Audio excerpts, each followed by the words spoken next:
क्या देश में यूसीसी लागू होने जा रहा है? भारतीय जनता पार्टी ने एक वीडियो जारी करके इशारा किया है। मेरे साथ इमरान मसूद साहब हैं, कांग्रेस के दिग्गज नेता हैं, सहारनपुर से लोकसभा सांसद हैं। ये बेहतर ढंग से बता सकते हैं कि आखिर मंशा क्या है और यूसीसी अगर देश में लागू होता है तो उसके मायने क्या हैं। इमरान साहब, पहला सवाल यही कि यूसीसी की ओर सरकार इशारा कर रही है, बीजेपी इशारा कर रही है, किस तरीके से देखें? पहले तो ये ड्राफ्ट तो बनाएं, क्या करेंगे? आदिवासियों की परंपराओं को कैसे पूरी करेंगे, दलितों की परंपराओं को कैसे पूरी करेंगे, बैकवर्ड की परंपराओं को कैसे पूरी करेंगे, पहले ही उसका ड्राफ्ट तो बनाएं।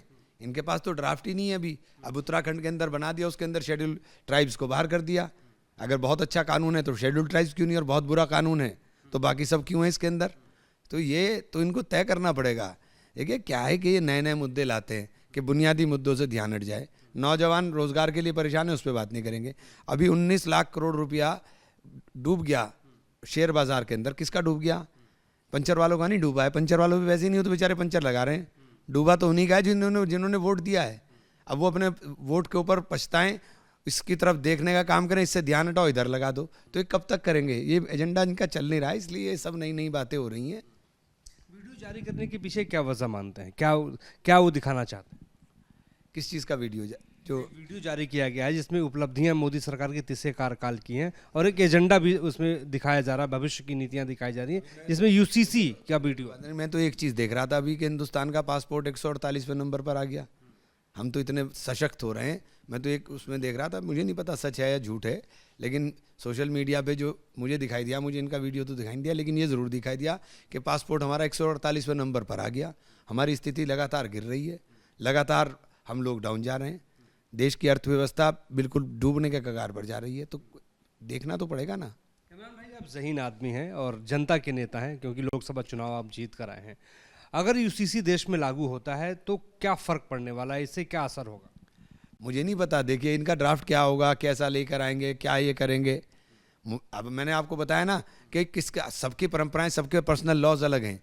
तो आप पर्सनल लॉज को कैसे करेंगे? क्या शादी बिना निकाह के होगी? मुसलमान नहीं करने का, आप कुछ भी करते रहिए, वो निकाह कर लेगा, बंद कमरे में बैठ के कर लेगा निकाह। हैं? फेरों के बिना शादी होगी क्या? हिंदू फेरे करेंगे, फेरे करके ही शादी करेंगे। तो सबके अपने अपने परंपराएं हैं, अपने अपने तरीके हैं, वो अपने तरीक़ों से ही करेंगे। अब आप कानून का मजाक बना के रखते हो। आपको संविधान से चिढ़े, आपको संविधान में दिए हुए अधिकारों से चिढ़े, आपको चिड़ इस बात से है कि संविधान के जो अधिकार हैं वो लोगों को मिले हुए, उनके ऊपर लगातार छेड़छाड़ करते रहो। आपको ताकत नहीं मिली 400 पार की, क्योंकि आपने संविधान बदलने की बात की थी। तो देश के अंदर संविधान के चाहने वाले ज़्यादा हैं संविधान को तोड़ने वालों से। तो यही सारा है, और क्या है इसके अलावा। वक्फ को लेकर आप लोग प्रदर्शन संसद के भीतर, संसद के बाहर लगातार करते रहे। वक्फ को लेकर सुप्रीम कोर्ट में सुनवाई लगातार चल रही है। वक्फ का भविष्य आने वाले वक्त में किस तरीके से देखिए सुप्रीम कोर्ट के अंदर हम लोग, केवल वक्फ का मामला नहीं है कि सिर्फ वक्फ की लड़ाई है। ये लड़ाई संविधान की है। ये संविधान के ऊपर आक्रमण हो रहा है। जो संविधान के ऊपर लगातार आक्रमण हो रहा है, हम उसकी लड़ाई लड़ रहे हैं। अभी ये यूसीसी आ जाएगा, उसके बाद फिर दूसरे धर्म के लोगों के लिए। तो ये रोज़ आप संविधान के अंदर इस तरह के छेड़छाड़ करेंगे, ये अच्छी बात नहीं है। और संविधान को आप बदल नहीं सकते। हम संविधान को बदलने नहीं देंगे। हम अपनी जान की कीमत पर भी संविधान को बदलने नहीं देंगे। एक आखिरी सवाल पूछूंगा। राहुल गांधी बोस्टन में हैं, अमेरिका के दौरे पे हैं, और वहाँ पर उन्होंने ईसी पे सवाल उठाया है। बीजेपी यहाँ पे कर रही है कि ईसी पे सवाल इसलिए उठा रहे हैं क्योंकि ईडी से बचना चाह रहे हैं। अरे क्या बात है? अरे कहीं बचना चाह रहे हैं आप? तो ज़बरदस्ती घसीटना चाह रहे हैं। आप नेशनल हेराल्ड की अखबार की उसकी वो नहीं देख रहे हैं कि उसका इतिहास क्या है। उसने अंग्रेज़ों के खिलाफ लड़ाई लड़ी है। वो अखबार वो है जिसने अंग्रेज़ों के खिलाफ लड़ाई लड़ी। उसने देश की विचारधारा का प्रचार प्रसार किया। आपकी विचारधारा तो अंग्रेज़ों के साथ खड़ी हुई थी। आपको चिढ़ उसकी विचारधारा से। आपने नेशनल हेराल्ड की सारी, क्योंकि ये तो कांग्रेस को इसके बाद साधुवाद देना चाहिए कि नेशनल हेराल्ड, कौमी आवाज़ और नवजीवन जैसे अखबार जो उस वक्त विचारधारा के प्रचार वाहक थे, उनको सजोने का काम किया, उनको सहेजने का काम किया। आप नए नए करके उनके इतिहास उनके साथ वो करके उनके बदनाम करना चाहते हो। इसके अलावा कुछ भी नहीं है। आप छोटी छोटी बातें के साथ, वहाँ से एड मिल गया, वहाँ से विज्ञापन मिल गया। आपने अपने टीवी चैनलों को कितने विज्ञापन देते हो पता है कुछ? क्या कि कितने जो सारे दिन टीवी चैनल आपकी चलाते हैं, ये सारे सरकार के पैसे के ऊपर आप विज्ञापन चलवा करके चैनल चला रहे हो।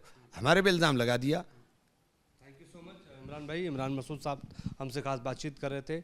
हमारे सहयोगी संदीप सिंह के साथ मोहित राज दुबे, दिल्ली। न्यूज नेशन अब व्हाट्सएप पर खबरों की ताजा अपडेट के लिए न्यूज नेशन के इस क्यूआर कोड को स्कैन करें।